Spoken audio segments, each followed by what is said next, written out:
Oh, the life of a toy collector. What is it that we do to ourselves in this particular hobby? I mean, when you really think about it, every time we want to collect something new, unless you're one of those people who can control yourselves to collect just one toy line at all times, it's just one rabbit hole after the other. And I've already had a couple of comments, more than a couple of comments actually, just in the lead up to this show on the thumbnail that I've got going, because it pretty much describes the life that I've been leading as a collector for the entire time that we've been in this hobby. So what I'm going to do is welcome everybody to this bonus edition of the Toy Connections online live stream, or TKO, broadcasting to you on, well, Good Friday, on this Easter long weekend. And I know that I'd say wherever you are across the globe, but it's a pretty global hobby. We're in a hobby. It's a pretty global holiday. Wow, totally gaffed that up. And if I was in my pre-recorded editor, I would just snip that out and start over. But the what do you call it? The life of doing a live show means you just got to roll with these types of gaps and things that go on. So anyway, look, you probably remember last week I wasn't able to do a live TKO. I was at a toy show. It was the very large P&E forum in here in Vancouver, British Columbia. It was basically 2 days long. So I thought, you know what, in February, earlier this year, I did a pre-recording knowing that show was coming up. And next week I've got another show, so I've got another pre-recording for that. But we'll get into the channel update a little bit later on. I kind of wanted to jump into our topic and the fact that, you know, I just haven't learned. It's like one rabbit hole after another. Like look around me, right? You know, some of this stuff, like not this. This is great. This figure is from our Streamathon event that Adam from Go Figure sent me. But these two items are like what, 6 days old, 5 days old into my collection. So when you talk about rabbit holes, like I didn't really collect this stuff until last weekend, and now I'm here in this sort of toy therapy thing, which is why I've decided to do this bonus episode of the TKO live stream. So you know what? You've already seen what the topic is going to be. Everyone can pretty much relate to what I'm talking about here. And I know I haven't said hi to the chat yet. I promise I will do that momentarily. But the one thing that I wanted to touch on is that when I started this hobby, it was basically just going to be Transformers. I looked at what I wanted to collect. There was the ability to buy vintage Transformers way back in the day. So I just jumped into it and basically just said, all right, let's do some vintage stuff, and let's see where we go. Let's get some show characters. Let's get a few what do you call it, of my favorites. Yeah, you can either say it's gone really well or really poorly. It's gone really poorly compared to the initial plan. It's gone really well in terms of introducing me to a hobby and a bunch of people, a bunch of great people in the chat, a bunch of great people that I talk to, just in my day-to-day life. Like, the hobby friends have become the legit real friends. And some of you people I know in real life, some of you people I just talk to online as much as possible. And, you know, from that perspective, it's been a real boon. From other perspectives, it's been like, oh, what am I doing to myself? Why am I spending all this on all this disposable income on, you know, something that could probably go to paying the mortgage or some real bills? And every time you think you're going to stop, a new rabbit hole opens up. So, I mean, you know, I look back over the last couple decades and getting back in as an adult collector, and it was like, okay, I'm going to do some Transformers. Well, that's been fun. Let's keep doing Transformers, but let's do some G.I. Joes as well. And then came the superhero phase of my life, which I'm still kind of in, but I did sell the majority of my Marvel Legends collection, which was mostly Toy Biz stuff. I sold it around the time my kid was born in 2015. And then obviously in the last few years, I've really been into the wrestling collectibles, even though I've always been a wrestling fan. Just got into the collectibles recently, Motu, Ninja Turtles, you name it. And, you know, I started watching the Brave Star cartoon, and I was like, okay, I'm going to put this one on the back burner. And then somebody had this for a really good price. And as you can see, if I can just grab it there next to Kendar, it's in a acrylic case, right? The item is still sealed. The box is in okay condition. Like, it's not the greatest box, but it's not bad, right? But it came in an acrylic case, and I thought, well, I guess I can start my Brave Star collection here. But now I want to get the loose ones. Now that this is sealed, I got to get a loose one to play with. And we're going to talk about this on Sunday, actually, and the whole loose versus card discussion. Bobby from A Toy Kind of Mood is going to join us. What do you call it? Sorry, what do you call him? Shellback Toy Rewind. Robert is going to join us for that stream as well. And Zazul from Slaughterhouse was going to join us, but he's had something come up, so he sends his condolences. But we'll get him on at some point in time. Again, you know, not like me and him don't collaborate often anyway. And I wished I could have been on his members game night last weekend, which some of you saw. I was listening to it on the way home from the P&E toy show. So that was a fun listen, and the Space Commander won again, like he always does. Funny, the one time I beat him is the one time we get a bunch of wrestling questions, and that was back in March. For those of you who don't know, they do this members night, or we do this members night on Sergeant Slaughterhouse, and Adam from Go Figure does a Jeopardy game and the Family Feud game, and Space Commander wins almost every single time. And the one time I won was because Adam had a bunch of wrestling related questions, and it was like the only way I could beat Space Commander. So I heard he won again when I was away, but I'm not sure I would have beaten him this time around. So yeah, anyway, just putting some of this stuff back. And of course, I've been watching some old A-Team episodes. So what I'm going to do here is I'm going to flash up a few photos, and just talk a little bit about what it is that has been getting me into the various rabbit holes. Now, for those of you who have seen the latest video I did on the P&E Toy Show, which is the latest video that I aired, I believe, on Tuesday of this week. I wanted to get that out pretty quickly because the show ended on Sunday, and I wanted people to see it ASAP. So I wanted to make sure it aired within a few days from when the show ended. So I'm going to present the screen here, and I'm just going to go ahead and show off this. Just give me a second here while I fiddle on the back end of my StreamYard. There you go. So this will be part of the discussion this will lead the discussion today. But actually, I just realized I almost forgot to say hi to the chat. So let's go ahead and do that right now. So we've got Eddie Rodriguez, Sergeant Slaughterhouse. We got Jeff Morris. We got OnRyu83. We got Frankie Rivera, Thanos Copter, Emerald Knight Photos. I see you enjoyed WrestleMania recently. Nolan, did I say hi to you yet? I think I said hi to... Who else have I not said hi to? Figuratively speaking, Bjorn Jorgensen. We've got who else? I think Thanos Copter. Did I say hi to you already? Pretty sure I did. Anyway, Eternian Ellipse or Sir Clifton. Good to hear from you. And you ran some pretty good WrestleMania shows. He's got a good channel there doing some live streams, talking some wrestling stuff. So check him out if you happen to get a chance. We got Rolando Flores. Hopefully I'm not doubling up and saying hi to people too, same people multiple times and missing other people. We got the TF Hustler 2021. Hello from Texas. Well, hello from the west coast of Canada.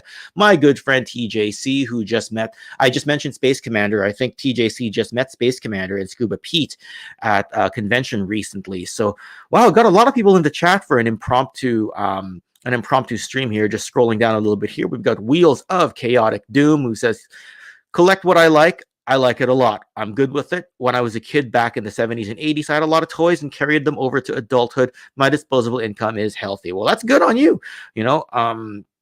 Yeah, glad to hear that story. And oh god, got to get a better computer here. The chat jumped on me. Oh, Kato's Collection Reviews, recent guest on TKO, who also had Ramen Toy recently on his channel. So him and Enutabi hosted Ramen Toy, who is actually... Ramen Toy was doing the Maverick figure, or I think they still are, but now they're in talks with Paramount to do it maybe officially. Now, you may have noticed, maybe you didn't, I took down my Ramen Toy Maverick video for the reason that if they're going to license it officially, then there's no point me putting out a video saying here's an unofficial Maverick, right? So if you see that video has been zapped, that's the reason. So I saw Kato's name, and I know he interviewed Ramen recently, and I figured I'd at least shout him out. And Ramen Toy out. Hillian Dread, good to see you. Ian Sweeney, wow, there's a lot of you today. Tony freaking Romo, one of my favorite customizers here. Oh, we got Rolo from Masters Maniac Mexico. Good to see your name here as well. Hope you're doing okay. Good, sir. We got Up Close with Lawrence. Lawrence, did I see you at the P&E Toy Show? I was literally just talking about locals in our area, and I know you're one of the locals. So I wonder if I missed you at that show, or not. But let me know if you're going to be in Victoria next weekend for another toy show. We got, oh, JLS Comics. Good to see your name here again, good friend. Anyway, and we got Zazel saying hi to people in the chat. So, wow, very busy chat today. And yeah, so this photo here basically represents multiple rabbit holes. We've chatted a little bit about some of the rabbit holes that I'm falling into right about now. But if you look at the bottom row there where the Transformers are, that's a rabbit hole I've been in for a long time. Like I always tell the story about how Transformers was a number 1/1A toy line for me growing up. And then when I got back into toys, it was Transformers that was the gateway, right? And I've been trying to figure it out since Christmas of 2002, how to get out of collecting Transformers and focus on other things. And I still have not solved that riddle. You'll hear me talk about it time and time again and whine all over again 6 ways to Sunday about how I haven't been able to get myself out of collecting Transformers. But maybe it's just safe to say that it's not a bad thing to stay into the hobby and, you know, keep connecting with friends, right? So what you'll see at the bottom there is a third-party Sharkticon, and this is a rabbit hole that may close soon. I say may because, okay, let me step back for a second. This third-party Sharkticon is actually, maybe it's not the best example because it's Masterpiece scale, so it's going to go into my Masterpiece Transformer collection.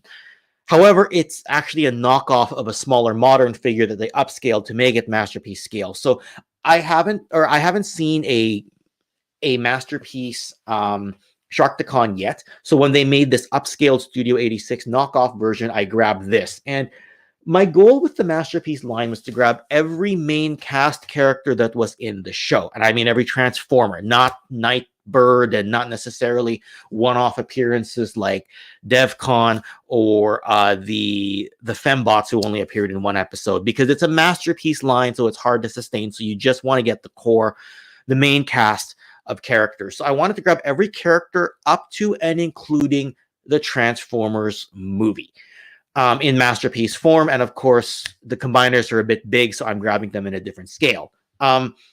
There's two last ones that I told myself I needed. One was the Sharkticon and one was Blitzwing. Now, Blitzwing I paid for a number of years ago, and for whatever reason, Fans Toys has been dragging their heels trying to get that release out. The Sharkticon was the last one that I hadn't paid for. I've got it now. So basically what I'm trying to say is my initial goal of Masterpiece Transformers, this rabbit hole has very much closed. And Utabi, I said your name earlier and you showed up, so good to hear from you, my friend. And Skyfall, I know I pulled up your comment, but I didn't say hi to you, so there you are. You're one of the patrons, so I'd like to treat you very well.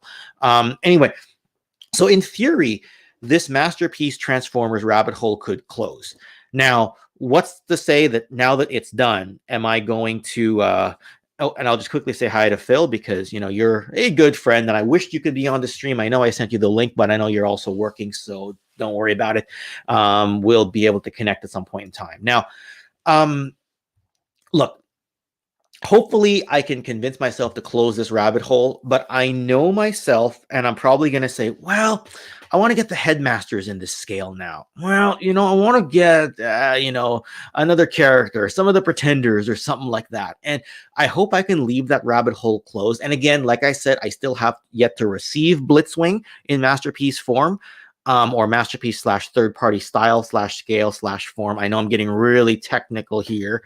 And I,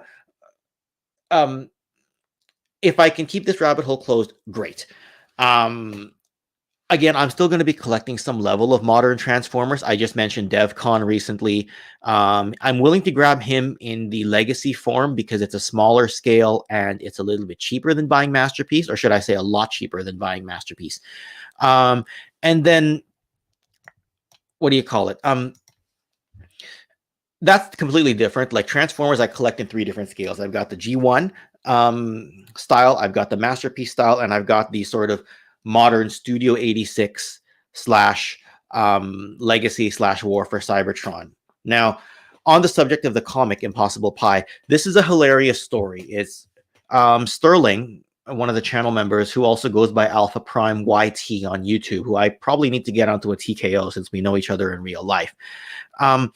Look, he was helping me at the show last weekend, and he comes to me and he says, "Hey, Ken, oh my God, I've got there's a Transformers #1 in decent condition." Now, I'll zoom in a little bit so you can see the condition of the comic. It's not perfect, but it's decent condition. And he goes, "Man, it's only $80, which is about 60 US." So I walk over and I'm looking at it, and the vendor says, "Oh, it's half price today." So I'm like, "That's $40 or 30 US." I just hand him the cash and I walk away. Little did I know that Sterling was talking to me about it because he was thinking about buying it. And I overheard him talking to somebody else saying, "Yeah, I was thinking about buying it." And then Ken ended up buying it. And I'm like, "Wait a second. You came and informed me about the comic. I thought you were saying you might want to consider it, Ken, not, oh, I'm thinking about getting it for myself." So I felt really bad. And I told Sterling, "Let me just let you have it at cost. Like, I spent 40 Canadian, go ahead and take it off my hands for 40 Canadian. He's like, no, I'm just glad one of us got it." And that's just the kind of good heart that a person like Sterling Wong happens to have. So I'm just, hey, good guy, very good to deal with. And I'm just glad that he pointed it out to me and didn't mind that I kind of ganked it out from under him. And it's funny too, because I didn't even realize it, but apparently I cut off another collector. Like, I was actually, like, another collector was talking to that vendor. And when I scooped in to buy the Transformers comic, apparently that person behind me in line got really pissed off at me, and I didn't even notice it, and somebody else pointed it out. They weren't buying the same comic, so as far as I'm concerned, they can go pound sand. Just because they were talking to the vendor before me doesn't mean I can't do a sale or do a purchase. But anyway, speaking of good-hearted people, I do have a friend who's going to join us in a few seconds here. You know what? Let's just bring him on camera. Thank you for making time for us on this fine Good Friday. Hans Chow, my man. Are you on a delay? Are you frozen? I can't hear you, buddy. Hey. There you are. Okay, you're good. You're good. Or is it me that's on the delay? I'm not sure what's going on. I don't know who's on the hang on. Oh, okay. I think you're taking in real time. You're waving your hand. Waving your hand. You're good. You're good. You're good. You're good. And everybody sees you. So okay, good. Wonderful. We're good. We're good. Okay. So Hans. Yes. Well, this particular topic, the joys of being a toy collector, huh? The joys and pressures of being a toy collector. Absolutely. You might be on a bit of a delay still. I'm not sure if you're still on a bit of a delay. But let's roll with it and see what happens. I have one thing I can do. Okay, sounds good. And the Cannuck, good to thank you for joining us. You didn't miss much. You just missed me whining about Transformers, and then the real star of the show is Hans Chow, who's just joined us as of about 1 minute ago. And so the theory I always had, he's usually sitting down. So when he stood up and he was wearing pants, I'm like, okay, so he actually wears pants for these streams. That's good to know. Right. All right. I think you're taking in real time now, Hans. That's pretty good. So now, as far as the other rabbit holes are concerned here, I mean, the question is Ken really going to start collecting A-Team, and is he really going to start collecting Brave Star? Because while I do have an O-ring Mr. T that just sort of sits with my G.I. Joes and an incomplete 6-inch Mr. T that I grabbed because I like Mr. T and I'm a wrestling fan, this carded stuff, especially in the acrylic case, is another rabbit hole. And the same could be said for Brave Star, because I don't have a Brave Star collection yet. So this is kind of starting me off into another direction that I just don't know how I'm going to feel about this. You know, am I going to regret it? Hans, talk to me. You've known me for a while. What the hell am I doing to myself? I think the desire to constantly accumulate toys is but I suppose, and I've discussed it as a human, as a desire to gatherers.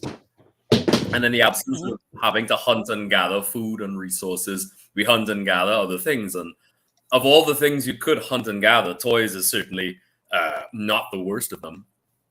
The big problem, I mean, that all toy collectors face is storage. That's always the problem, at least to me. But hey, if you like the thing, go for it. I mean, I like A-Team growing up. I love Brave Star growing up. But the most I would ever get myself is I might get a Marshall Brave Star, or I might get, B Barkus, but I wouldn't get, beyond that.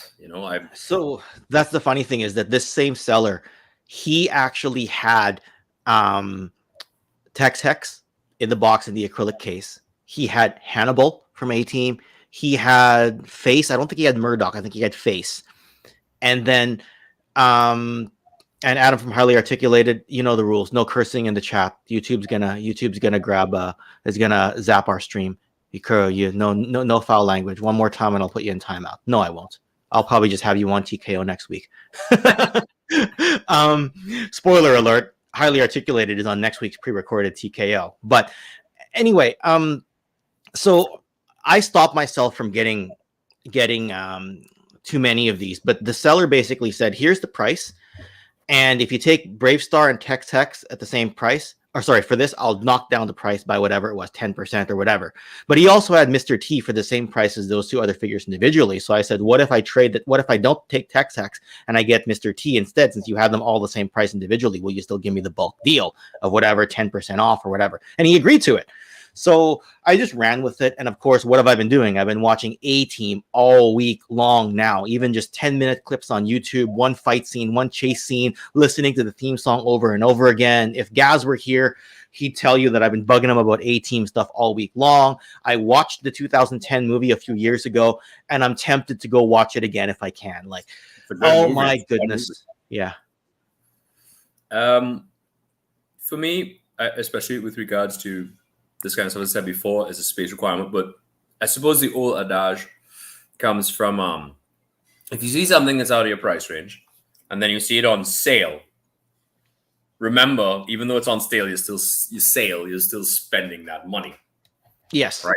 So you have to always make sure that that money is not money that you are going to need in the future. I mean, I have no clue the prices we're talking here, but I'm not an in-the-box collector. I collect loose on stuff because, I mean, just this afternoon I was playing with my toys, with my kids, Oh, yeah. But display stuff, especially in-package stuff, I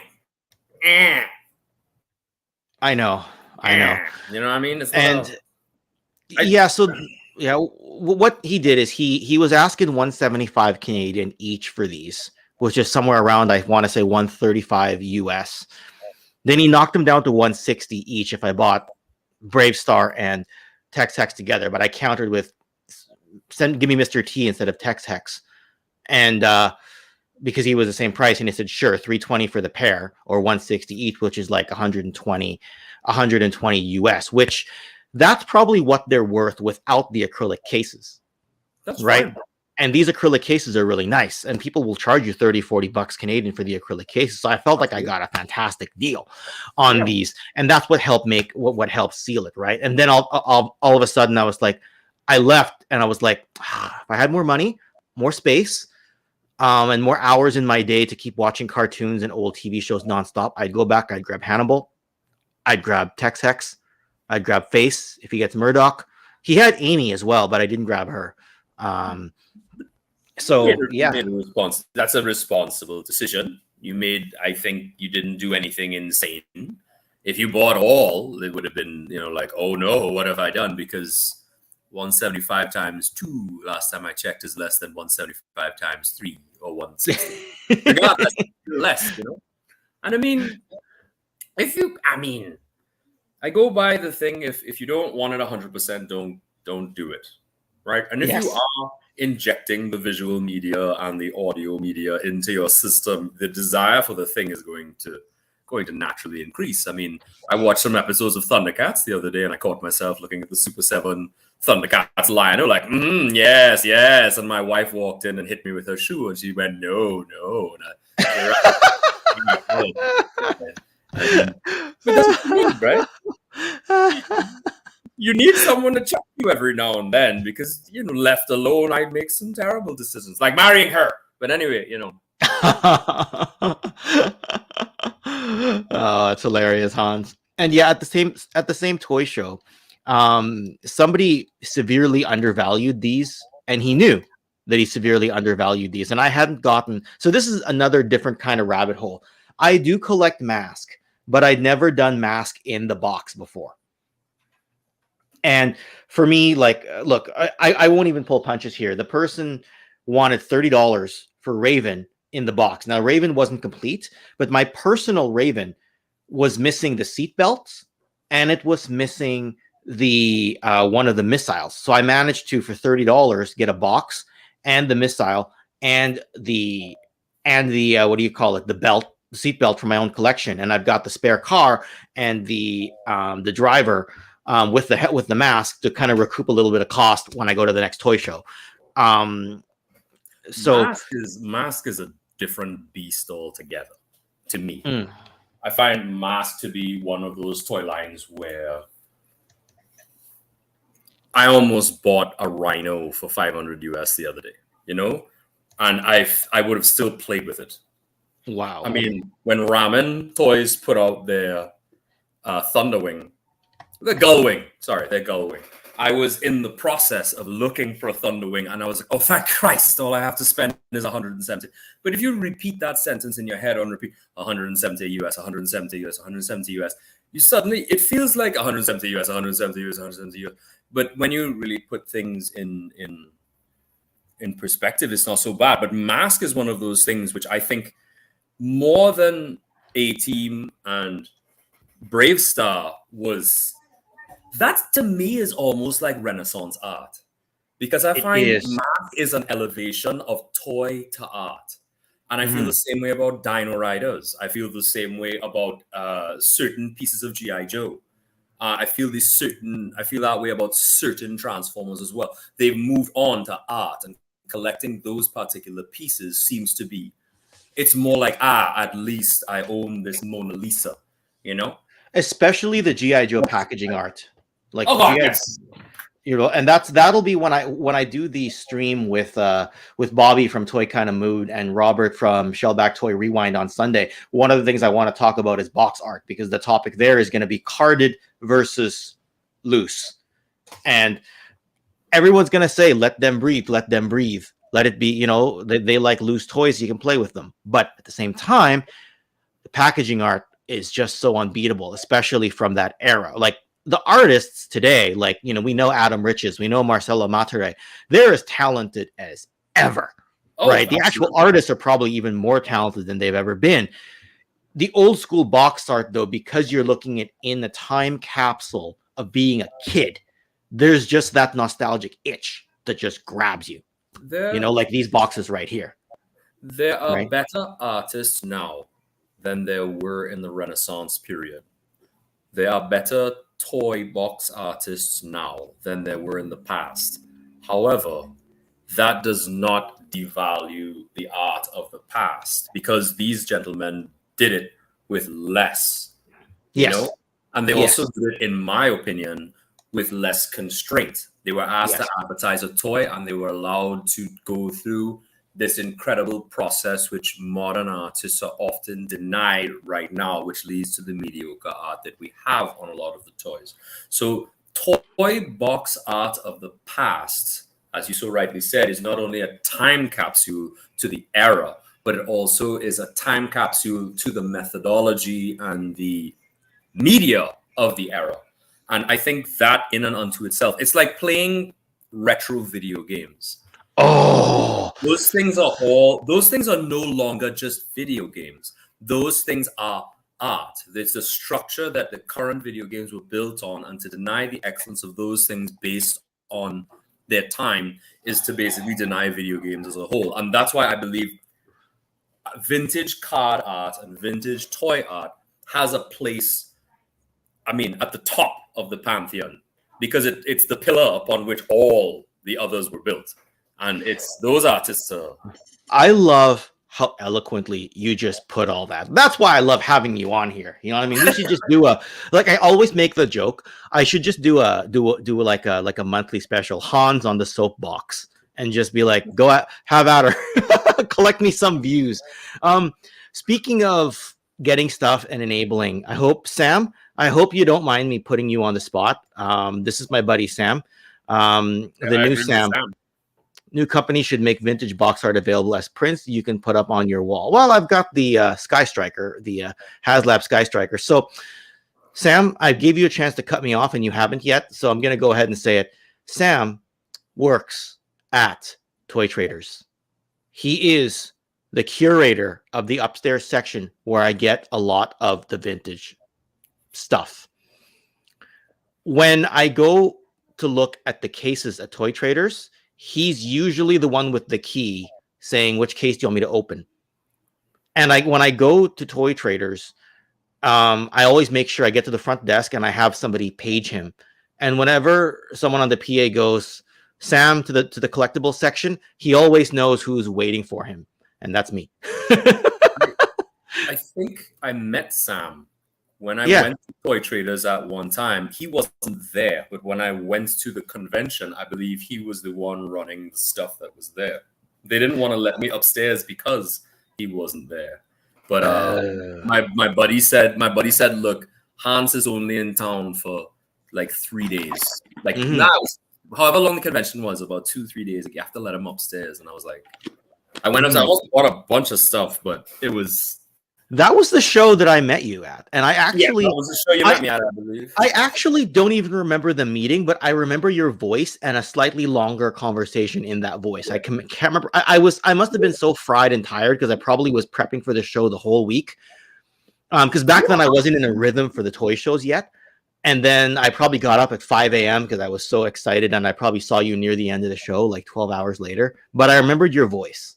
So we've met in person. So you were at the Toy Traders, or in and around there, that table, I believe, when we spoke.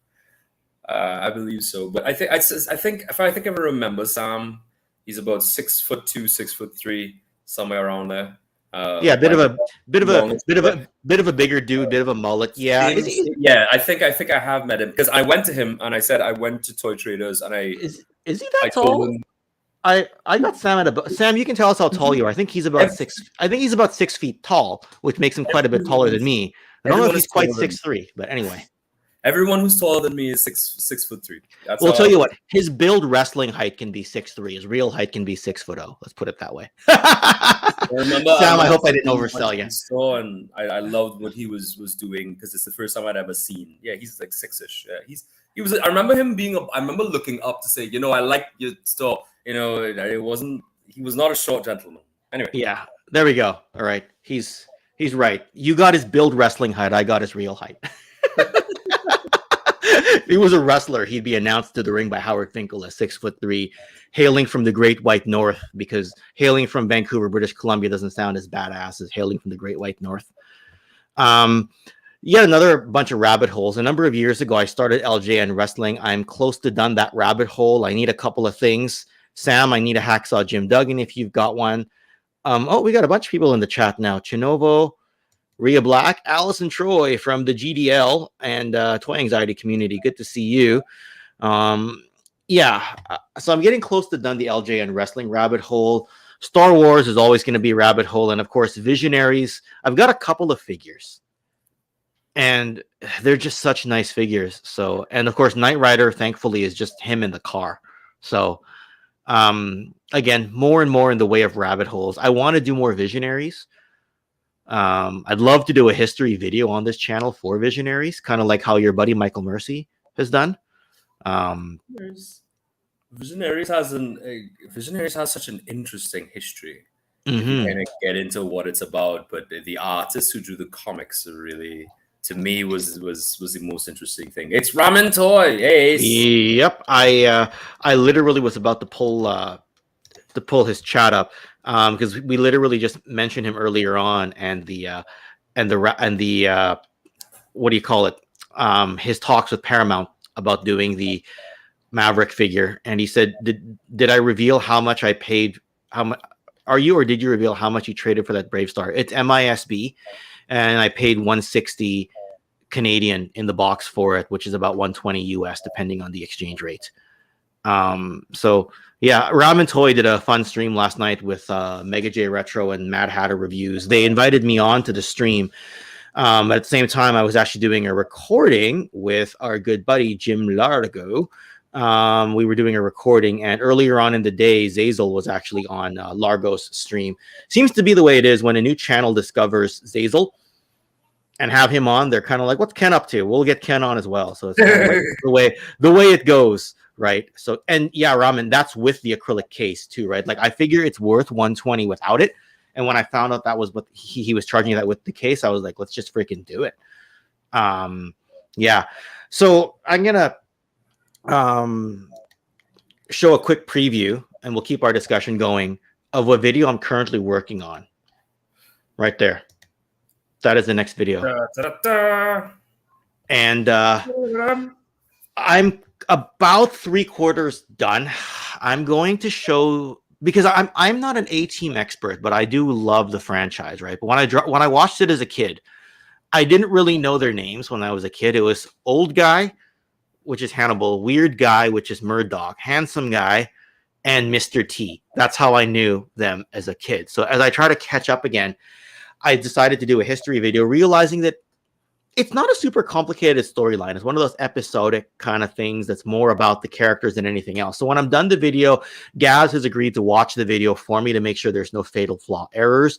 And then I'm going to hopefully release it in the coming week or so. Got most of it done. And here we go. Look at that. Jim Largo wants you on one of his streams. He's got multiple streams, actually. He's got like a bad guy, a villain dedicated stream, which is what we did last night, and then he's got kind of a more relaxed Largo's Lounge that he does with Zazel, and then he's got his Action Force stream that he does with Wilhelm as well. So yeah, AI Collectibles, one of the best shows, arguably the best show of the youth. But yeah, so everyone look out for this video in the coming week. It will be Ken's first deep dive into something more live action rather than cartoons, etc. So nonetheless, still an incredible part of most people's television, viewing. I mean,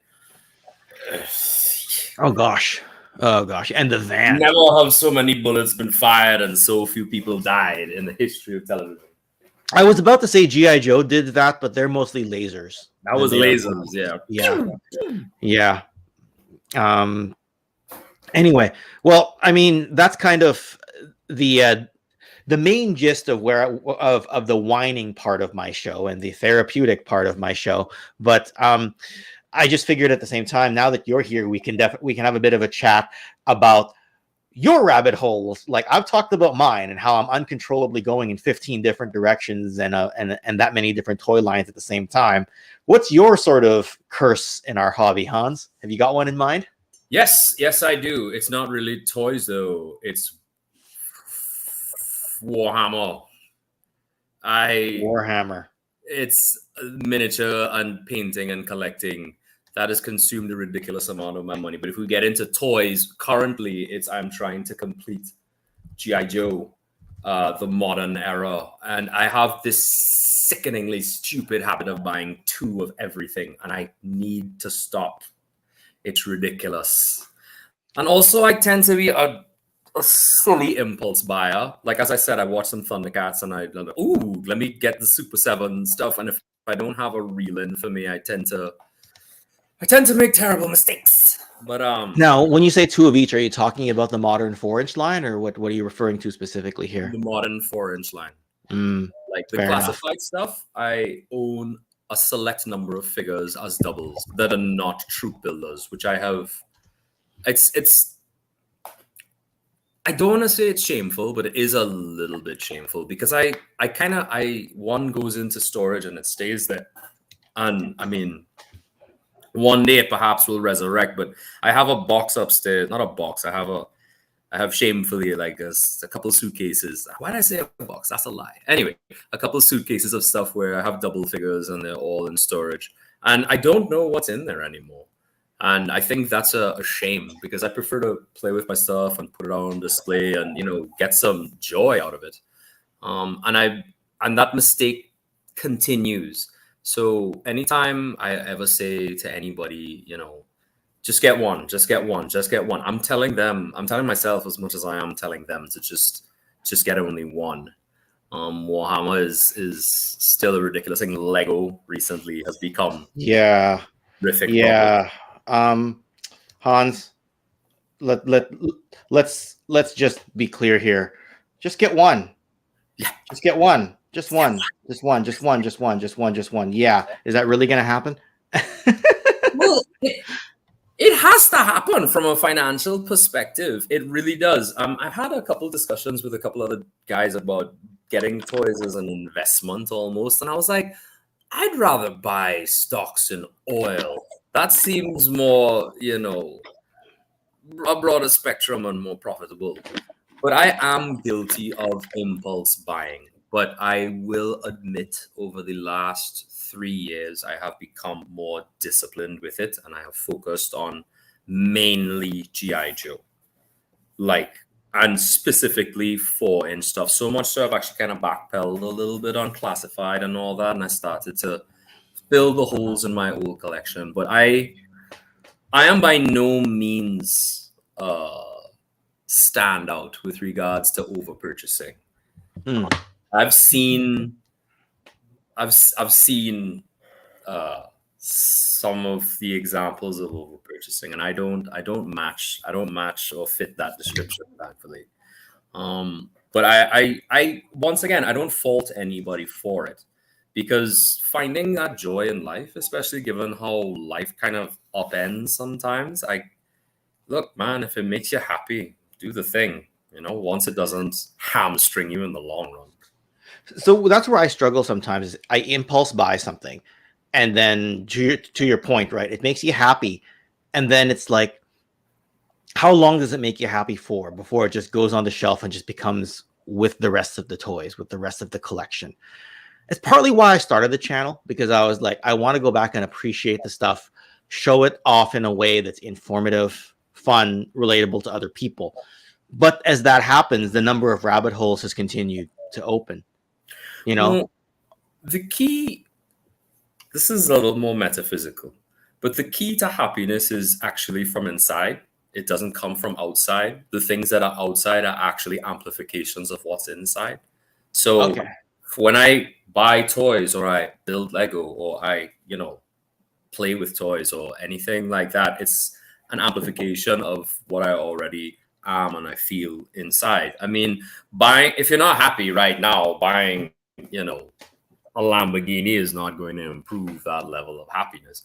And I sort of feel that's how I kind of view toys. I look for the source of where the discomfort is, and I remedy the source to the best of my ability. So I almost got to ask myself, is me buying all this extra stuff, is that kind of like a reflection of a midlife crisis? You know what I mean? I don't think it's a midlife crisis. I mean, what is a midlife crisis anyway? It means that you're attempting to relive something in your past. But I mean, I think you had a fairly happy past. I don't know 100% about it, but whenever you talk about your toy purchasing and the stuff in the past, it doesn't sound particularly bad. I mean, perhaps it's not. Perhaps there's no. I have to be careful what I say here. Perhaps there's no math to it. And you're looking for a math to it. Sometimes things are just to be enjoyed because they're enjoyable, not because there's an equation. I'm not saying turn around and rip open that A-Team and have an adventure with him and Snoopy. I'm saying, but certainly, well, that's why I use Snoopy, right? But I'm just saying, I don't know, man, play with them. I mean, and it sounds immature, but like you do, or Rolf, exactly. Just play with them. Try to. You know what? It's difficult to explain that, because I get that when I play with my stuff and with my kids specifically. You turn off that section of you that it's almost like when you go to a restaurant and it's very fancy and it's 5-star and you're supposed to enjoy it. So you constantly tell yourself, enjoy it. Everybody said you should enjoy it, so enjoy it. But it's just like, rather than just going in and having your own isolated experience, and to me, that kind of brings me a sort of joy, letting each individual item in my collection bring me that, take me back, so to speak, Yeah, it says here, like you're kind of angling at that, like, set some rules. And I'm like, well, what do you do if you keep breaking your rules? Why? And I'm totally playing off the chat here because we're all addicted to something, right? Hi, my name's Ken and I'm a plastic junkie.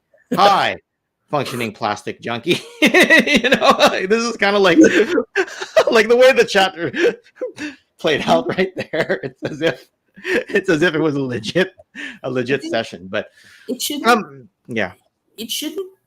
It should never, I don't know. That's the thing about, and this is an anime quote, right? It's an anime quote, but there was once a guy who said that happiness should never be like negative. It's only ever a positive experience. So when you're collecting, so FOMO, for example, you'd mentioned that earlier, the fear of missing out, or the fact that they're always bringing out new things and you have to chase these trends, or you have to chase these figures, or, oh my gosh, they changed the plastic packaging and all these sorts of things. You get ultra emotional, ultra upset about these things. As soon as like the hobby starts to bring you more of an agony than it does a joy, I mean, you're not an addict anymore. You're almost a slave a little bit. And when you're a slave to a hobby, stepping back and enjoying what you already have rather than looking forward to the next acquisition will often lead you to a greater sense of joy and completion with what you already have. I mean, just take a moment like right now, take 15 seconds and just think about everything you own right now and think of the accomplishment. You have a toy collection that some people can't even fathom to hope to buy, to pretend to own ever. You're standing atop a mountain of success.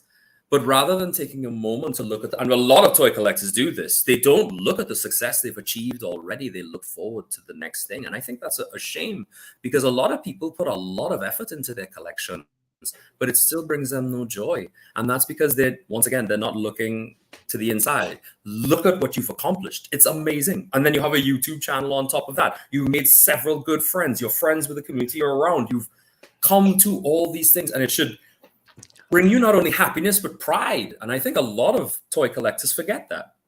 Well, and I appreciate you bringing that up, because like that's what it is. It's like, this collecting bring you agony rather than joy. And when I'm trying to put something into the back of the shelf and I knock 4 other figures over to try to get there, there's my agony right there.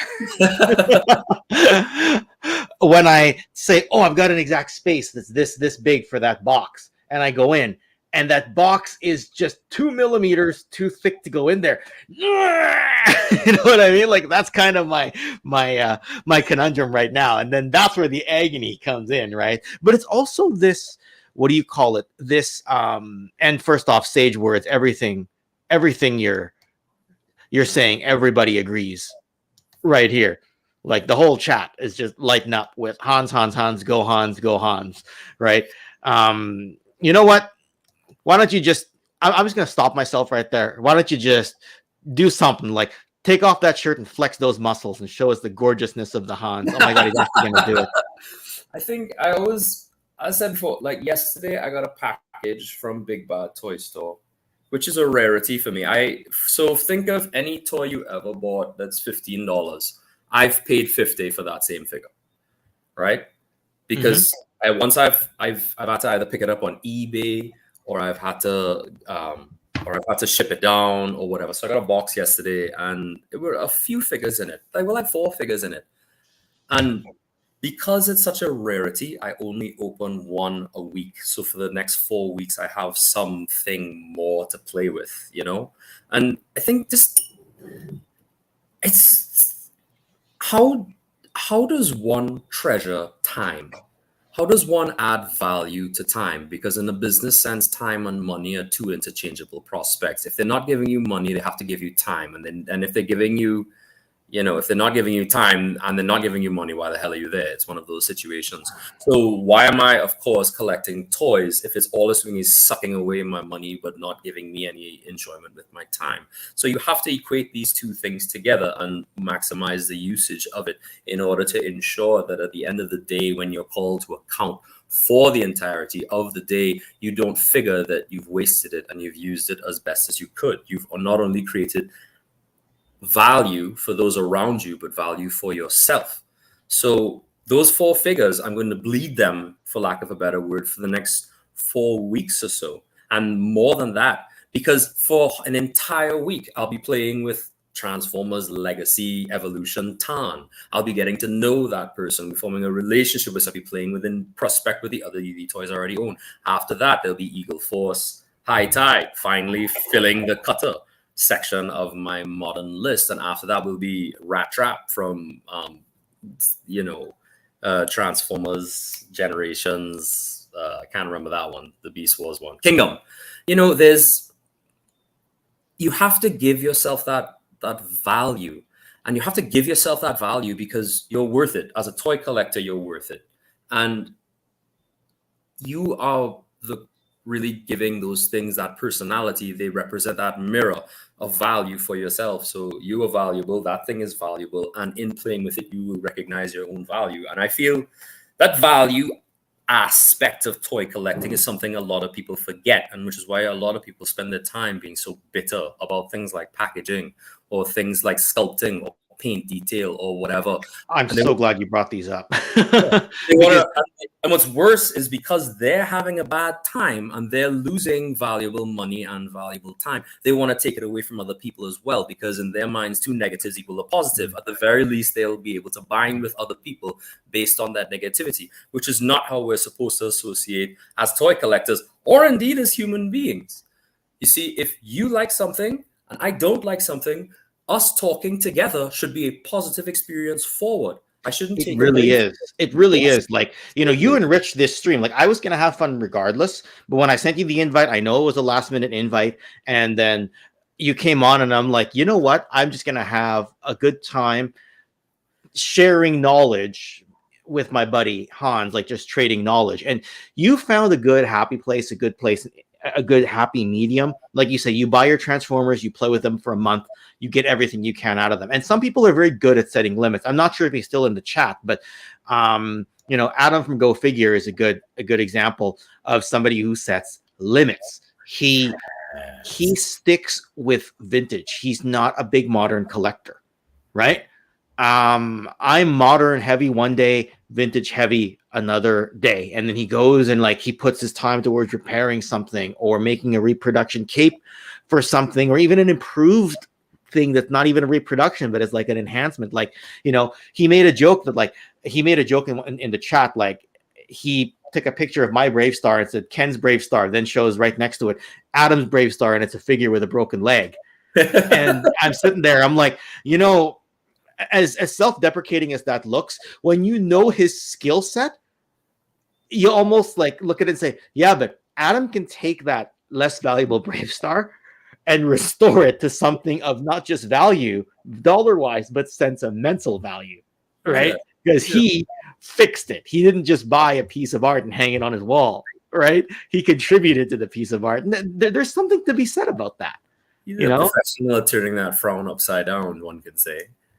Yeah, but, I have to go and fly to Canada and talk to and have and add value to Adam's life, because the only value I seem to have added to his life is the fact that I stole some kid's Lego set, which I gave back, by the way. Adam.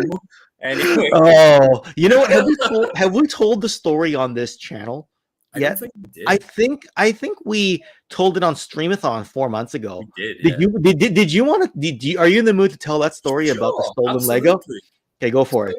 I got a package in the mail, and I thought it was so we had a Secret Santa with Zazel, Slaughterhouse, Kelly, Dreadnought Ryan, and a bunch of other people. Yeah, Phil, Gazz, Yeah, there were like 8. I think there might have been 9 or 10 of us. But anyway, and I received 2 packages that I didn't know where they were from. And I was like, okay, well, I don't know what this other one is, but, one of these is Secret Santa. So I brought in the one that was from Secret Santa, or I thought it was, and I ripped it open on stream. And I was like, wow, which one of you got me this Lego set? And everyone was like, nobody. Because my Secret Santa was Space Commander from Slaughterhouse. He was like, well, I got your Secret Santa, but I didn't send you that. And I was like, oh, God, what have I done? Anyway, bottom line is a couple days down the line, I go to I speak to my wife and I'm like, whose old is this? How did it reach here? It turns out that there's a child living 2 houses down, and that was their Lego set. I got this child's Lego set, and I almost busted it open and built it. And it was a rough go because I was accused of being a Lego stealer and a child's Christmas ruiner and all sorts of these horrible things that I would never do. But yes, that's the long and short of the story. But to close off, Bah humbug. Bah humbug. The end of the story is I did go down the road and I did give the child their Lego set. They were happy. I wrapped it up and everything, and they got it in the Santa Claus red thing, and they had a Merry Christmas, and I apologized and whatnot. So everything was fine. I didn't even need to apologize, but I put more Band-Aids and more morphine than I needed to ensure that child had a good Christmas. Well, anyways, I'm not much of a camper, but people want to go camping with you.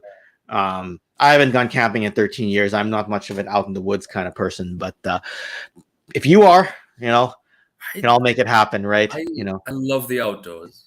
I love silence, and I love being away from phones, and I love also setting fires. But like to cook food, not like and putting them out. And put it, yes, I need to work on my wording with that sort of thing.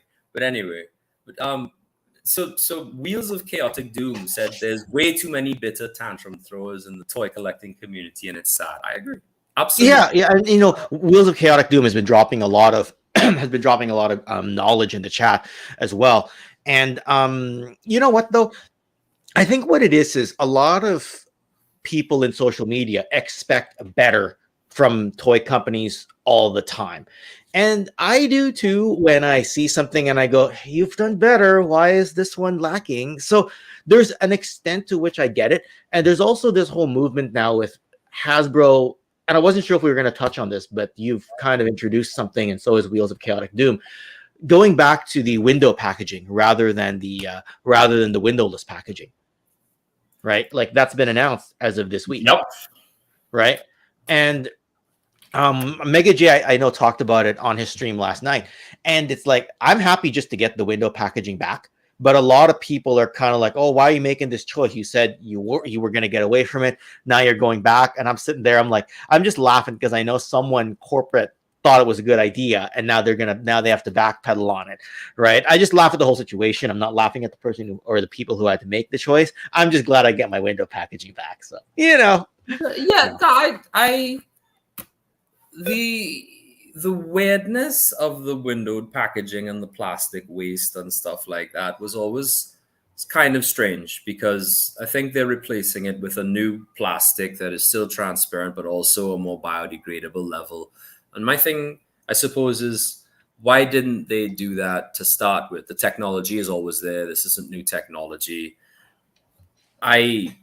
Once again, as you so rightly said, I'm just glad to get the windowed packaging back, because that way when I do manage to go shopping, or I'm shopping on eBay, at the very least, I can see the paint applications on the figure and try to make some degree of educated decision from there. But I feel the people that complained loudest about the removal of the packaging being the clear package also will complain the most about them backpedaling on the decision, based on the old adage that there is no such thing as negative publicity. Like any kind of negativity will always garner views. And I think that's not you can only spit that poison for a certain amount of time before you start to drink it yourself. And I'm not saying that we should be complacent all the time, but I'm also a big proponent of voting with your dollar. You can say respectfully, I don't like your packaging, and I will not be purchasing your stuff. And then that's all you have to say and go through with it. I mean, the outrage the community feels, I'm not going to lie, the people who did outrage and got really mad and said things articulate with, a great deal of articulation and transmitted their message were probably the ones that they listened to. But voting with your wallet is still by far, and in my opinion, the most effective way to get through to corporate.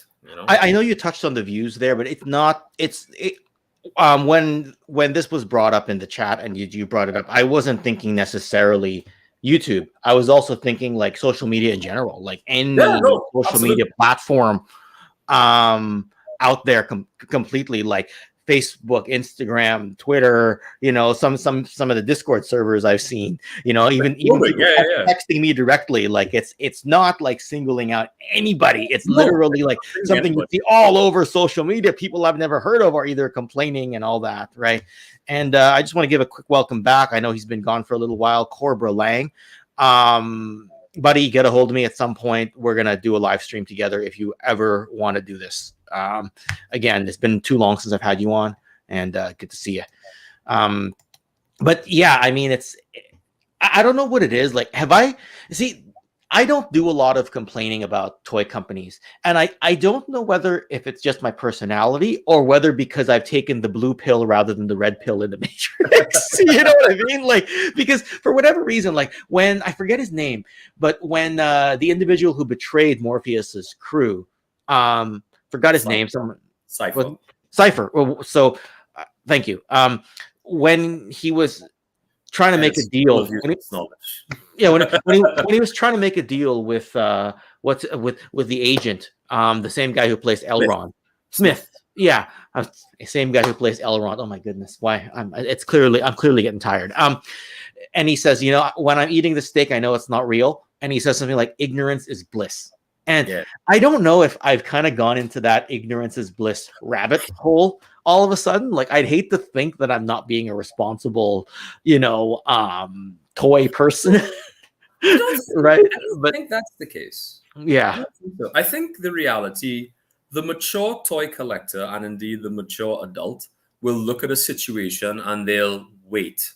They'll be taciturn about it simply because you want to see where it goes. You want plenty proof and evidence, irrefutable evidence before making your actual statement. And I think that's a very safe thing to do because acting only on emotion constantly will only end you in some kind of trouble. So I don't think you're that kind. You haven't eaten any pills. You're still very much in the real world. Okay, you're good. Waiting to see how this goes because why blow up immediately? That's a waste of a lot of the Lord's oxygen and your own blood cells. You know, just wait and see how it goes. And then when it's time, then you make a concise statement, well stated and written, and that'll be the end of that. You don't have to, you know, if it's worth saying, it's worth saying once and it's worth saying well. Don't rant about it for months. You know what I mean? Okay, no, fair enough. And like I said, it's all over, like all over social media. Whenever a toy company, it doesn't even have to be the big toy companies. It could be the small toy companies. When they make a bad decision, people hear about it. You know, toys break, people talk about it from any company. You know, or like some of the flack Ramen gets because of the unlicensed stuff, right? Like it's just there's a lot of negativity. Now, maybe this is why I'm so grateful for the community we have, you know, the Streamathon community, you know, with you and, you know, Adam, Zazel, everyone, you know, Gazz, Space Commander, Ryan, you know, Kelly, everyone. I know I'm forgetting some people here, Phil, Comstock, everyone. Like there's, you know, like we get together and the friendships come first. When I bought these two, I could not wait to take a photo and send it to the chat, right? Like it only took minutes before me doing that. And I was just jonesing the whole time. Oh, I can't wait to show Zazel. I can't wait to show, you know, Adam. I can't wait to have Hans on a stream and you know, and show him. I can't wait to, you know, make a video and show it as part of my haul. Like there's a certain excitement that people can relate to. And that's been my primary focus on this, you know. So that's an interesting thing that you'd bring up, simply based on the grounds that whenever somebody finds something genuinely good, they will want to share it with other people in the hopes that they will enjoy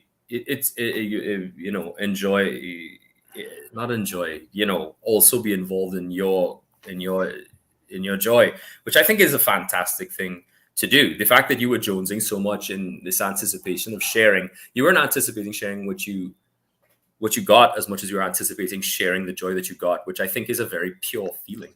And I think that's That's toy collecting, man. It wasn't about getting new toys. It's about getting the toy and then playing with your friends. Check this out. Look what I got. You know what I mean? And that's kind of how we do it now, right? Like I can't go to your house and sit there and say, okay, well, I'm gonna have my Jake the Snake figure challenge your Hulk Hogan figure. I can't do that, but I can show you my haul, right? And but you would if you could. I mean, if your neighbor was. I mean, no, you know what? If I showed up, somebody would just eat all your toys. You know? It's just the way it would go. Right. So, yeah, it's funny. This individual has been very positive in the chat. So the I hate toys name is a little bit. I think it's just tongue in cheek, but he's been very positive. He or she's been very positive in the chat. In the middle there says, I got suckered into hype. This channel brought me back to reality and my beloved vintage toys. And I'm glad that this channel has been a positive. We haven't had the chance to connect yet, but I'm glad to see that this channel has brought you some level of positivity and enjoyment as far as the collecting is concerned, you know, with vintage or whatnot. And the fact that you have the ability to be patient rather than hitting and buy it now, like some of us do, it's great to embrace that. But yeah. This channel, Misfit Toys, Sergeant Slaughter's Slaughterhouse, G.I. Joeberg, I mean, Jay Bartlett, anybody who's simply going in there to have the joy of toy collecting. And I mean, I'll go as far as to say that, you know, the lessons of some of the stuff I'm actually saying now is like hardcore from Michael Mercy. Michael Mercy does not let that FOMO get advantage of him at all. And I think that's something that everybody should certainly enjoy and apply to life. Indeed, you gotta. I mean, I'm old now. My neck hurts regularly, so having to stand like this all the time in anticipation of what comes next is only gonna hurt my neck more. So it's just loosen up, enjoy it. Well, you mentioned Michael Mercy. It's been a while since I've seen him do a live stream. So if you do follow the channel, Michael, looking forward to. I miss your live streams, bud. Just want to say that. So. You know, anyway, yeah, that's hilarious. Zazel said he's really taking Ken's belt home regardless. Right? Am I supposed to bring the belt to Joe Fest? Because it's going to be really heavy to check it into the luggage. Right? Is it a real belt? It's replica weight. Like it's actually heavy, no tail. It's very heavy, right? Like it's.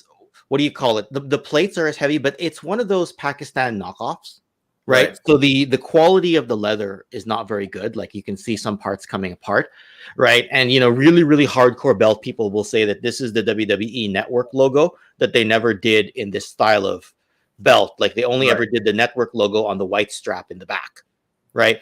But that's really splitting hairs if you ask me. But some belt purists have basically said, yeah, Pakistani bootleg, not my belt. I'm like, yeah, but if I had a better replica, I wouldn't just be pulling it out of here, throwing it on my shoulder. Like I'd be very careful with the leather and it'd be in a case somewhere. It's what, 20, 25 pounds? It's easily 20 or 25 pounds. Like it's because it looked when you were lifting it, it looked like, you know, the flex on the. Well, I'm also not a very big guy, but at the same time, yes, you're right. It is a bit. It's not a light belt. Let's put it that way. Like it takes a bit of effort to keep it on my shoulder. And Impossiblepie Tim, I am planning to go to Joe Fest. We're 99% sure we're going to be able to go. So the main issue is that my flying mate there that I'm going to be with Delta 17, he's not vaccinated, so he just needs. They're going to lift that restriction very soon, and unless that gets kicked back, we're going to go. So yeah, I know maybe that was a little too much information. I'll snip this part of the stream if I have to later on. Maybe a little. 1 hour, 8 minutes, and 50 seconds. Ken revealed something he might not have been able to. So anyway, yeah, the idea there is to connect with all the people who are going to be at Joe Fest. Like Hans will be there, Gazz will be there, Matthew Comstock will be there, Sergeant Slaughterhouse will be there. What do you call it? Go figure. Adam will be there. Wilhelm Toy and Hobby will be there. Scuba Pete should be there. I think Chad said he was going to go too. There's a lot of well, Chad goes all the time anyway. So yeah, a lot of us are going to be there. So yeah, it's part of the fun, and I look forward to meeting you there. You know, yeah. Did you see complete shift in topic? Did you see the Ahsoka trailer? Is that a human? Oh jeez! Oh my god, that's a human. Someone's trying to trying to. I don't know. I was like, I got startled for a sec. No, I didn't see the Ahsoka trailer. Okay. Actually, funny enough, I don't watch trailers. Okay. I find that the trailers tend to sell stuff out, and when they sell stuff out, I tend not to enjoy them as much. Hey, buddy. He looks like his mini Ken. Do I tell him not to touch the belt? It's just I can't. I don't have the heart. I don't have the heart. He's yours. You can make another one. Body slam him. Just Just hand it to him and say you've won it now. I'll challenge you for it later or something like that. I can't remember. I can't remember the match that it said it, but it was something very similar to that. It was something. I can't remember who it was, but they went into the middle of the ring and they had the belt. And said, anybody want the belt? They can come and challenge me right now. And some audience member came in the belt and they totally body slammed the audience member. Obviously, it was staged. That had to be staged. All right, you just knocked over my water bottle. Sorry, you just knocked over my water bottle. I just got to make sure that I didn't spill any water. No, I know. You got to make sure that. Okay, just step aside for a bit. I don't want to spill any water. It's mommy water bottle. No, it's my water bottle, not hers. It's mommy. All right. I don't have time to argue right now. Why don't? I'll challenge you to a soccer game later. All right, I got to finish my stream, buddy. I got to finish my stream, buddy. It's my microphone. I got to finish my stream, okay? All right, I got to finish my stream, okay? Come on. I promise we'll play later. I promise, okay? Okay. You mean Pinky promise. Okay, Pinky, he's asked for the Pinky promise. All right, that cool. is in stone now. It's set in stone now, yeah. So the Ahsoka trailer looks really, really good. There's some character cameos that are just priceless in that have me really excited. The only characters that I'm hoping for in the Ahsoka show is only two. Number one is Thrawn. The other one is Ezra Bridger. Everybody else, whatever. Should I say anything or should I leave it? You can blow it for me because honestly, Thrawn is such a popular character that the idea of Disney not bringing him back would be considered some form of heresy. Yeah. So I'll just go ahead and say it. Anybody, this is your 3-second countdown to mute if you have to. But Thrawn is in the trailer. You see him from the back. You see him walking, and you hear them mention his name. And Ahsoka uses the words "heir to the Empire" in the trailer. That's Mara J. No, sorry, that could be. But she just uses the words. I forget the context because I watched it. Like I woke up, I rolled over, I grabbed the phone. Somebody sent me the trailer, and I watched it. So my brain wasn't fully awake. Hadn't had my coffee yet or anything, and I was just thrilled. All my arm hairs just jumped up. I got like that shiver. They all, as soon as you said that, like, look at that. They're like, I look like a Chinese porcupine. And anyway, and Grand Admiral Thrawn, for those who are not super familiar. That gives me hope that my vintage Star Wars collection will get a Thrawn. Because Thrawn to me, like I have a Darth Vader and I have Ahsoka, but as far as the enemies of the Empire go, after the movies were concerned, Thrawn was the only one who was really worth collecting. And that's one thing they never did properly, in my opinion. Yeah, and you can get the Black Series one. Like I've got the Black Series one for that exact reason. So 118 or bust. 118 or bust. Oh, yeah. On the topic of 118, I wanted to ask that question to you earlier. There's the as far as 118 is concerned, you've got O-ring, right? Yeah. And you've got the modern line. Do they fill the same gap for you or not? 118 is easier to play with. I will always opt towards smaller figures. I can manipulate them, pose them, and stuff easier. 1/12 scale stuff is better for photography and display. Okay. I completely do agree. I was just thinking to myself that when the 25th anniversary Joes came out, the reason I didn't get into them is because I had a vintage collection of that scale. Yes, the style's a little different. There were certain figures I wanted to get, like Big Lob, because he's really expensive in the vintage line. And if I had him, I wouldn't display him with my rawhides. I'd display him in an acrylic case. So I got the Big Lob from that, and I got Old Snake, the one of the exclusives, because it's the appearance on Transformers. Yeah, Cobra Commander Old Snake. So I use that to fill certain collection gaps more so than to start a new collection.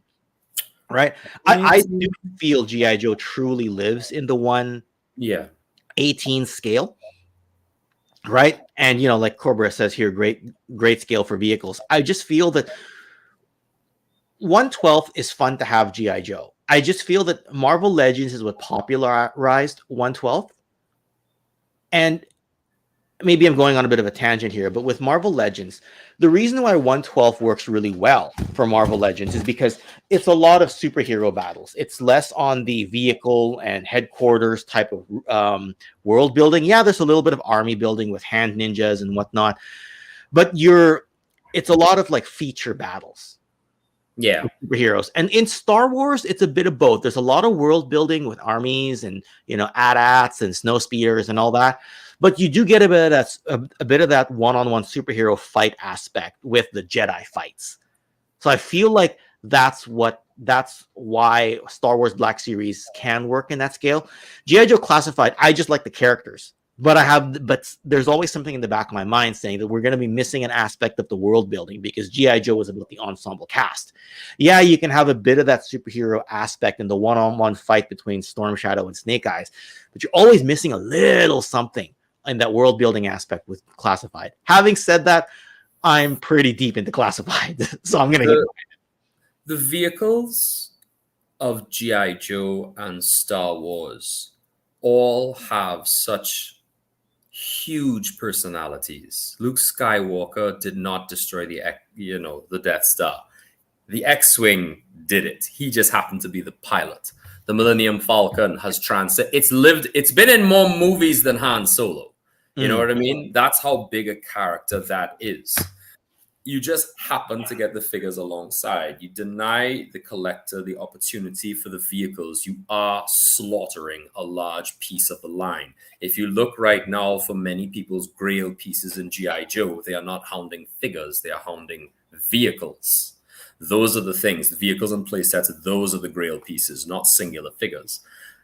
1/12 scale is a fantastic scale to amplify the large personalities of the figures. But when you deny the possibility for vehicles, those figures are never going to reach their full potential in a line that relied so heavily on vehicles themselves. See, I totally believe that. And you're right, though. But the photography amplification is great. And if it not for that Marvel Legends scale, I never would have even thought to get G.I. Joe Classified, G.I. Joe in a 6-inch scale. I'm very grateful we have it, and I'm going to keep collecting it. But yeah, I don't expect to ever get a Rolling Thunder in the Classified scale. And if it came out, I wouldn't devote the space to it. I've got my vintage Rolling Thunder. But if they had the pilot for the Rolling Thunder, which is one of the weaker characters in the line, Armadillo, so maybe he's not the best example, but I'd probably get him.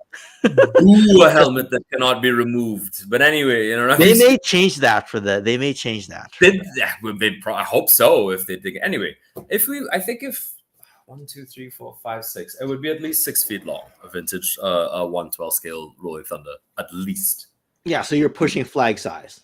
Yeah, I think so. And the flag size would be inconceivable. But as I said, I am not a in-package collector, and I don't play with my toys collector. So 1/12 scale, and I don't know if this is controversial, but 1/12 scale is really geared towards the adult collector. It's not much of a kid-friendly line. That doesn't mean you can't play with it. That doesn't mean that they can't take the hits and keep on going. It's just it's really geared towards that older collector. And I think as long as Hasbro and indeed any toy company pursues the adult collector, they may be ignoring a future generation of profits rather by pursuing a short-term gain. And I don't think that is a wise thing. I will always go in the direction of Imaginext because I find Imaginext does phenomenal toys. And I will also stand on Hasbro's Star Wars Mission Fleet.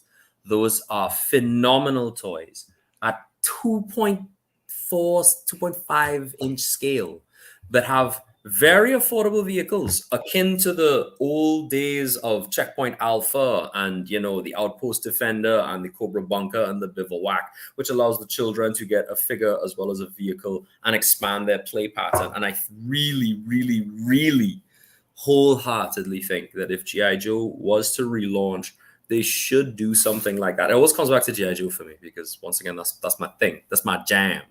You know, I always feel like that's what they should do. They just don't forget the children. G.I. Joe has so much to offer children.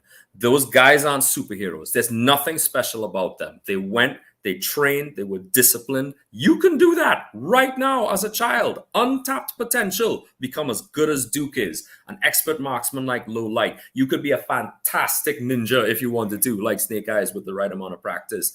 You weren't born into it. Toxic waste didn't spill on you.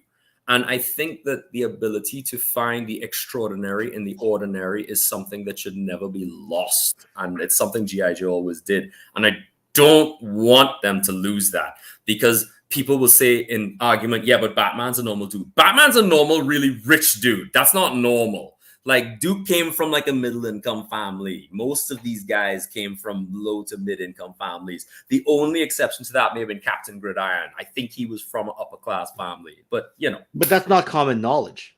No, it's not common knowledge. It's not common knowledge. But at the same time, the normal, everyday, average hero should never be underplayed with its appeal to children, because they really are, children especially, are really looking for things to aspire to without getting toxic waste, you know, spilled on them, or by them being bitten by a radioactive spider, or them being a multi-billionaire, you know. Basically not meta-human type of thing, because you know, having to live in a galaxy far, far away. G.I. Joe is using down to earth. Using the Force.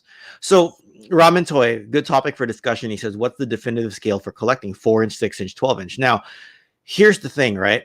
I've thought about this topic. You know, I thought about doing a pre-produced, calling it scale of superiority, and then talking about each one. But I'm having a really hard time, and that's a video topic, not a stream, but I could do a stream as well. Having a really hard time trying to curate that discussion, because I don't know the direction that I want to go with it. Because do a few right now. You know, what's the best scale and why is it 4-inch? There you go, done. You're welcome, for free. Yeah. And a part of me does want to go back and get a few of the 12-inch G.I. Joes, you know, so. Action Man, not Action Man, Adventure Team, or? Action Soldier, the Green Beret, a little bit of the Adventure Team. I love the richness involved in toy history. I love those are valuable to me. Those right pieces as well. That's the thing, right? I mean, I do a series called The Evolution of Toys that you've probably seen a few episodes where I've done on Transformers. It'd be cool to be like, okay, here's the Green Beret from 1966. Here's the Green Beret as he was shown in G.I. Joe. His name was Lieutenant Falcon. Here's the classified version, you know, weird mouth sculpt and all. And here's kind of like how it influenced. Or like you've got the old G.I. Joe dress Marine that was dressed like Gung Ho, the version 287 version of Gung Ho. Like it'd be cool to do like an Evolution of Toys video. But also because if you started with a 12-inch Joe and you migrated to the 3 3/4 inch, you'll see the path. For me, because I started with a Real American Hero, like a lot of us did, I'm backwards facing, where I go back and I look at the Green Beret as the forerunner to Lieutenant Falcon, rather than somebody saying Lieutenant Falcon is a derivative of the Green Beret. Same thing with Gung Ho and the Dress Marine. He's a derivative of the Dress Marine, but I'm backwards facing and I say, well, I knew the Gung Ho Dress Marine version 2 before. Looking backwards, here's the Dress Marine that showed up. Yeah. Or the Adventure Team, like when I look at the Adventure Team Commander. Right, or looking at the original 64 Action Soldier, who I think they've retroactively called him Joe Colton, right? Yep. So, yep. Yeah. I think reaching. I mean, it's not within my budget, but it is within my scope to look back in time and see those figures and speak to people who, of course, value those sorts of things. Because I think that once again, as you get older, being in depth with something. It shows a love, you know, anything you want. So you love something, you want to know more about it. And I think diving back into those old scales and those old toys is nothing short of a labor of love. And it is very valuable. And I think there's absolutely nothing wrong with these sorts of things. As I said before, once it's not prohibitive to your, current life, so to speak. Well, you know what? It's why I pulled up I was pulling up a different comment and this came up, but that's fine. It's good to say. Yes. Robert Monti, thank you for the Don't move. Okay. So Robert Monti, thank you for the super chat and thank you for being a loyal channel member as well. Yeah, asking Hans about the JT Warhammer 40K18. There we go. Let's throw this up. This is not the only one. This is just this is the toy that I got yesterday that I'm playing with right now. But I do own a fair number of them. They are, if you want a quick review, the plastic is very good. Fantastic articulation.